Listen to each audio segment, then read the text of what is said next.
Indiana farmers recognize the importance of the global trade markets, both for the profitability and sustainability of U.S. agriculture.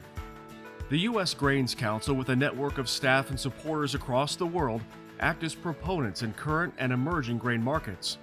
Each year, roughly $635 million worth of Indiana corn is exported annually. The Indiana Corn Marketing Council partners with the U.S. Grains Council to support programs that help increase the amount of U.S. corn, DDGs, and ethanol that are exported each year. Anderson, Indiana farmer Josh Miller serves as the current board chairman of the U.S. Grains Council. The U.S. Grains Council, we are a non-for-profit organization. We work to export grain in all forms. 94% of the world's population lives outside of our borders. We grow more food than we can possibly consume, so that's got to go someplace, and it goes outside of the world borders.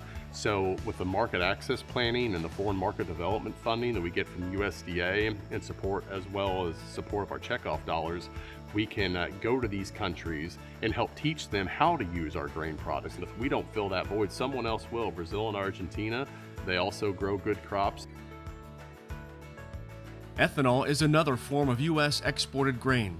With more than 483 million bushels needed to produce the 1.3 billion gallons of ethanol exported, the U.S. Grains Council is working with partners in the United States and globally to help develop markets and enable trade for this renewable, clean-burning fuel.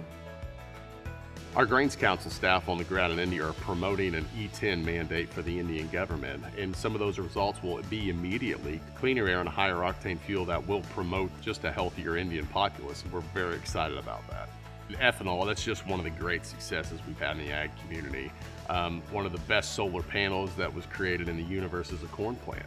It soaks up that sun and it converts it into energy, and that's a clean energy, it's renewable energy. It promotes high quality, high protein feed sources for animals. Ethanol is very important to Indiana. We grind about 450 million bushels of corn for ethanol in the state of Indiana per year, which accounts to about 45% of the crops. We have exported the last couple of years just about our record amount, either side of 250 million bushels.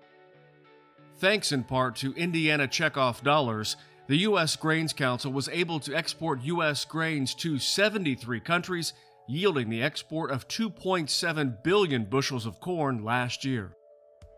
Market development is really key in our sustainability, because if we have good markets, then we can have good revenues on the farm, because we just continue to invest those dollars back into production and keeping really ourselves kind of the top tier of the world as far as being able to produce.